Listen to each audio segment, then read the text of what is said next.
Hey, what's up, everybody? Chris Martinez here, host of Operation Agency Freedom, the best agency podcast in the universe. This is proven. You cannot dispute it. I'm really excited to talk today about something that's very, very close to my heart, and specifically why I love hiring in Mexico and Latin America. Those of you who don't know, I started out with a digital agency. We're just like you guys. And my team was based in the Philippines. And eventually I moved all my operations, my designers, my developers, project management to Tijuana, Mexico. And it absolutely was a game changer for my agency. And now, of course, with Dude, we help other agencies get access to this talent pool. And we've also expanded from, all throughout Mexico and then also into other parts of Latin America. So if you are an agency owner and you're looking to grow your team and you're looking for an alternative to places like India, the Philippines, the United States, of course, then you're definitely going to want to listen to this episode, particularly because in general, I love finding talent in hidden places. When everybody knows to look for talent in a certain area, then typically the rates will go up and the market just becomes saturated, just like anything. And so I love looking towards Latin America for talent, agency talent, because it's still kind of an untapped resource. So if that is of interest to you, definitely listen to this episode, because I'm going to tell you all the pros and the cons of finding agency talent in Mexico and the rest of Latin America. And of course, at the end of the episode, make sure that you visit our website so that you can get access to the show notes and any links that I might mention. And then subscribe, because when you subscribe, not only does that make you an awesome human being, but you'll also get updated as to when we release every new episode. So with that being said, let's head over and listen to the full episode.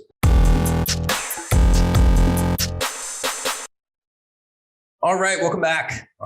Very excited about this topic today because we have so many people now in Mexico and Latin America.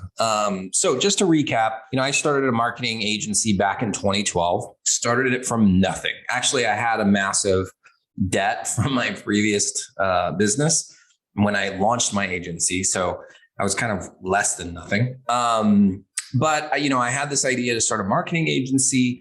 We were basically doing websites, we were doing content, we were doing ongoing support. I needed people. So I went to where most people go, which is the Philippines. And of course, I had heard of the 4-hour work week concept and how you can essentially find outsourcing partners in the Philippines. I signed up for online jobs. I think I was on some webinar or something like that where they taught me about online jobs. And I started, hiring people. And I'd also partnered with somebody who had a small team in the Philippines as well. And honestly, that was all that I could afford. And I'm not a designer or a developer by trade anyway. So I needed somebody to help build out these websites that we were selling. And that was the best option for us. And I think we were paying anywhere from $4.50 to $5 an hour, which back in 2012, that was a pretty good rate for them. I think the rates have gone up a little bit since then, but for the types of devs and designers that we needed, that was pretty good price back then.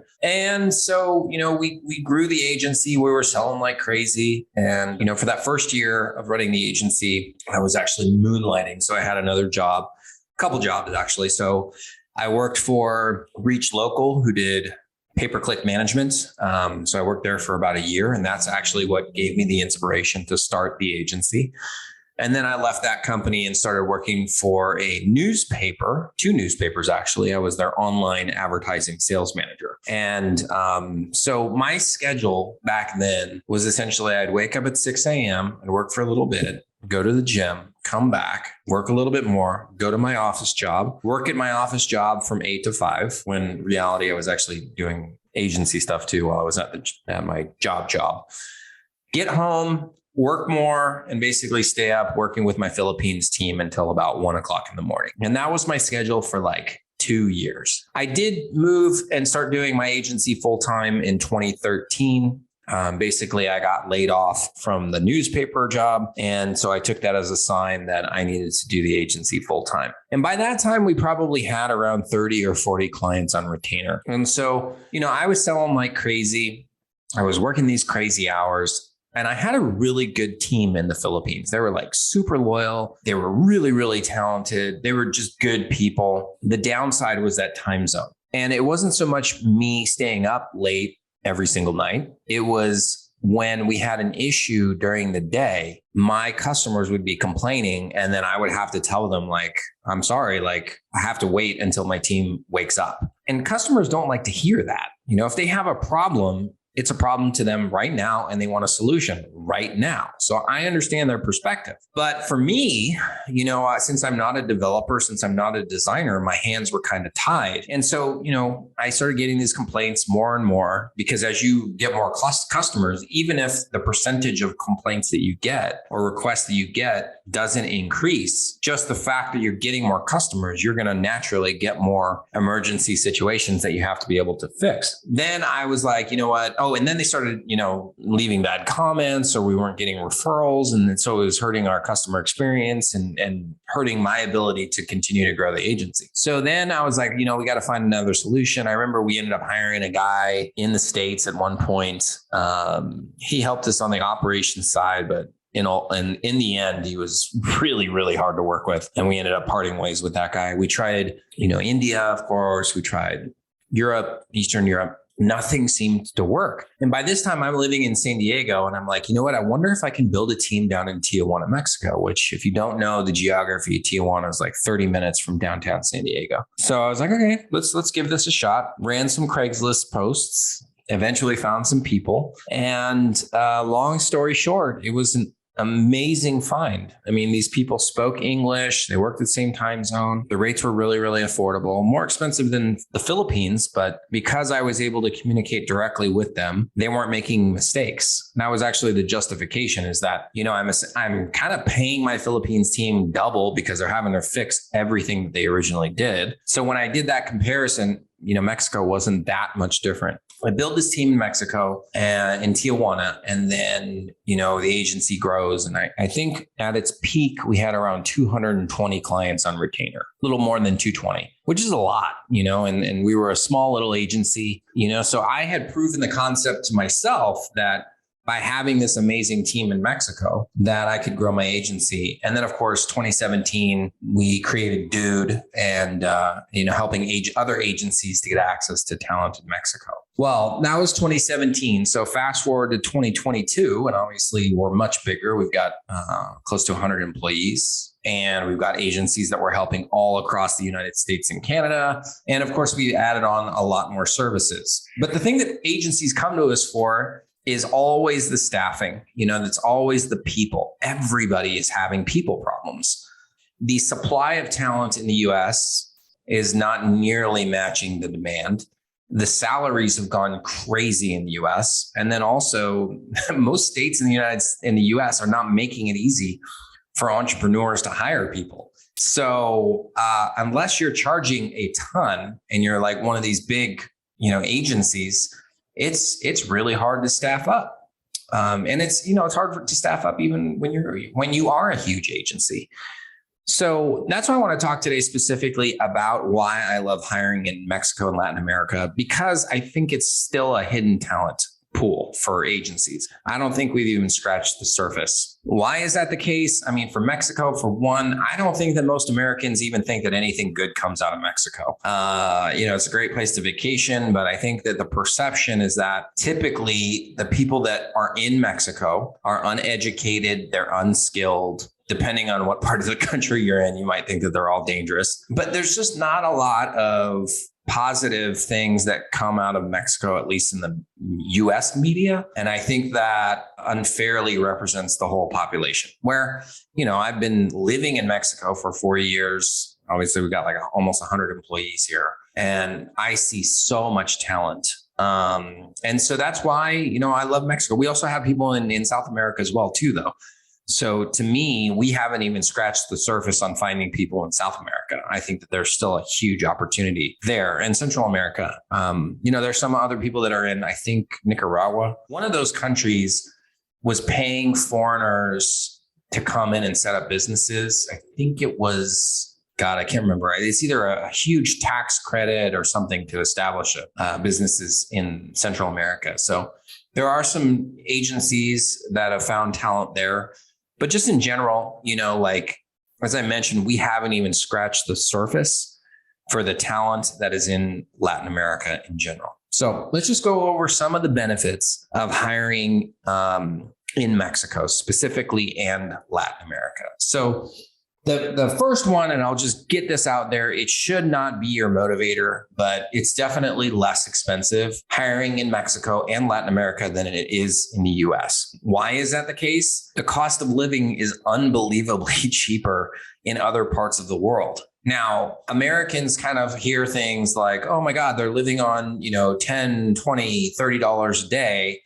They must be living like, in horrible conditions. And that's not always the case. Yes, there is much more poverty in a lot of these places, but the cost of living is so much cheaper. And the lifestyle that people live can be a lot more simple. So they're not spending money on stupid shit that we buy in the United States. So in Mexico, for example, it's not uncommon to find a house to rent, a nice house for like $200 a month or $250 a month. Like you can find a nice 2-bedroom house in many parts of Mexico for like $250 a month. Now your utilities, water is maybe $10 a month, gas, maybe $5 a month, electricity, depending on how much you're running the air conditioner, we're talking about maybe $20 a month, $25 a month. So overall, everything is cheaper. Groceries are cheaper. Cell phone is cheaper. Gas is usually the only thing that's more expensive. But right now, gas is way cheaper in Mexico than it is in the United States. I fill up in TJ for about $3.85 a gallon, whereas in San Diego, it's literally like $5.85 a gallon. So I'm saving like $2 per gallon, which is crazy. The only other things that are probably on par with the cost in the US would be internet. Internet is typically around $50, $60 a month, depending on the provider that you get and the type of service that you get. But overall, your cost of living is like a 10th to a 5th of what it is in the US. So if that's the case, then you don't need as much money to have a great life, right? And especially, if you're married and both people work, you can make a really good living, and there's, your ability to save money is a lot. So I believe that there's people that can actually save more money in Mexico than most Americans do in the United States. Oh, the other huge advantage, at least in Mexico, I don't know how it works in other countries, healthcare. Healthcare is so much cheaper in Mexico. They have national healthcare, and they also have a private system that's much cheaper. So you can walk into a hospital, go to an emergency room. Actually, I had to go to an emergency room for my tricep because I tore my tricep about a month ago. And I went to the ER, and I think my bill for everything was like $100.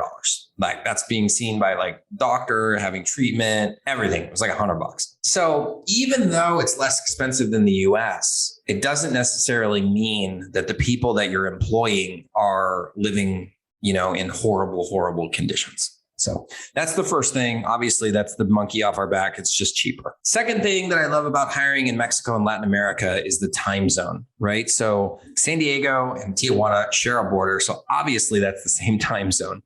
All of Mexico goes from Pacific time to Central time. I don't believe that they have any states of Mexico that are on Eastern time, but essentially no matter where you go in Mexico, you're going to have somebody that's working the same time zone as you. And that's pretty much the case for all of South America as well. I do believe that Brazil has an Eastern time zone, or maybe one more beyond Eastern. But in general, like everybody all the way up and down the continent of North and South America is on the same time zone. That is a requirement to work at Dude, is they have to be on the same time zone. This whole concept of people working while you sleep, what I was looking forward to with the Philippines, it's a myth. I'm telling you, like there's some people that can make it work depending on what they are delivering to clients. But for the most part, the concept of working while you sleep is bullshit. Everybody has to be on the same time zone. They all have to be able to communicate in real time. If you have one person on your team who has to work a graveyard shift to manage the other team, in my opinion, that's not fair. Why not just have everybody on the same time zone and working the same hours and taking off the same hours if you can do it? if you can find the people and they're paid well and they can do quality work, have them work the same time zone. It just makes everything so much easier. I say that game time is from 8 to 5. Like, we need our team to show up on game time. Otherwise it doesn't work. So that's the other one, is the time zone. Next up is English. This is another requirement that we have for anybody that we employ at Dude, is everybody has to speak English. You can't have one person who kind of acts as the translator for all the other team members. Again, it just does not work. You end up creating so many little inefficiencies and bottlenecks are created. Things get blocked because they're waiting for the translator, or the person gets the work. They don't understand English. They think that they know what they're supposed to do. They end up spending all this time and it's the wrong thing, right? They just didn't understand the instructions correctly. Most people in, especially like educated talent, most of them in Latin America, Mexico and Latin America, they do speak English. It's just the standard language for design and development. And also they understand the culture. So our culture in the United States is more aligned to places like Mexico and other countries in Latin America than it is to the culture in India, for example. Philippines, there's some overlap, but definitely I would say when it comes to like design, there's a Western feel and there's like an Eastern feel, and Latin America has more of a Western feel. And so that just makes things more efficient when you don't have to go back and do something over because it just doesn't feel right. So understanding English and understanding the culture and having more similarities between the culture is a massive, massive help. Keep in mind, when you're trying to fix inefficiencies, you're typically not going to find one thing that'll just make everything 2 times faster. It doesn't work like that. You typically find 50 things that'll improve the efficiency by like 2%. And then when you add all those things up together, you've got this machine that is working so much smoother. That's one of the, like, having everybody speak English and understand the culture. That's one of those things that can move the needle, 2 to 5%. The next big thing that I love about Mexico and the United States, or Mexico and Latin America, is, I hate to say it, but they just fucking work harder. You hear a lot about people complaining about Americans and how they're lazy and entitled. And that's true to an extent. I hate to just stereotype and say that everybody in the US is lazy and everybody in Latin America works harder. But for the most part, there's an element of work ethic that comes along with being the underdog, So like, our staff, they know that not many good things are expected of them. And so they kind of have that chip on their shoulder, which can be a good thing. It means that they're willing to do whatever it takes to prove themselves and to make a life for themselves and their family. I personally kind of identify that with that as well. And I think that's why I personally I work hard. I've always worked hard because I feel like I've got to prove myself. So I like having that element of underdog in the people that we employ, especially when they rise to the top and they're able to achieve things that nobody expected of them. That's really, really cool. So that work ethic that's legit. These folks definitely do work their asses off, and they'll work their asses off for you. Now, the next thing that's kind of tied to that is that, in the US, especially with developers, there's this kind of element with developers where they're like, oh, I'm so good. I'm God's gift to development. And then when they go work for an agency, they're kind of like, well, I'll just work here and do these people a favor until I get that big job with Google or something like that. And that sucks, man. You don't want to have somebody on the team that basically views you as the stepping stone. Now, on the other side, if you hire somebody from a place like Mexico, they look at you as the dream job, not the stepping stone. They're like, man, I'm working for this American agency. I'm learning a new language, obviously. I'm perfecting this new language. I'm learning my skills. It's a lot of fun. And as an owner, it's just easier to work like that. It's easier to work with people who actually want to be there. It's a huge advantage, and it definitely makes your life easier as the owner. So I got a couple more things. So the next one is they can visit the United States. So if you have somebody in Mexico, which is just, on the other side of the border, if they have a visa, they can actually come up and visit your office. So let's say you're having an event, or something like, we have this dedicated employee program where we basically give you a team member that works for our company that's based in Mexico. So one of them, they run events in Atlanta every single year. So they fly their dedicated person out to Atlanta and have them attend the event. It's absolutely amazing. It's no problems whatsoever. Like, she has a visa. All she's got to do is go to cross the border to go to San Diego, which is legal for those that don't know. Tens of thousands of people cross that border every single day to go to work or whatever. So she flies out of San Diego to Atlanta.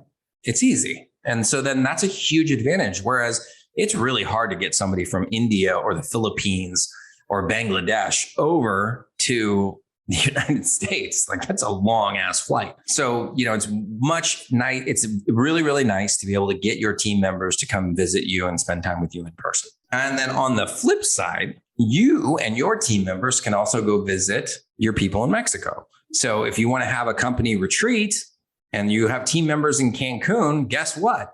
Take everybody down to Cancun. Take everybody down to Cabo San Lucas, Puerto Vallarta, Mexico City, Guadalajara. Like, these are all amazing places that you can go and have a nice company retreat. It's very affordable. And so now everybody can hang out together. So those are my reasons why I absolutely love hiring people in Mexico and Latin America. It is by far one of the best places to find team members. If you are in the United States and Canada, in my opinion, it far outweighs even though it might be a little bit more expensive than the Philippines, for example, just the communication, the efficiency, it far outweighs the financial, savings that you might have with somebody in the Philippines. So if you have any questions, of course, reach out to me. More than happy to chat, give you some advice, or of course, if you want the easy button, this is something that Dude does for you. So have a great day. We'll see you on the next episode. Thank you so much for listening. If you enjoyed this episode, it would mean so much to me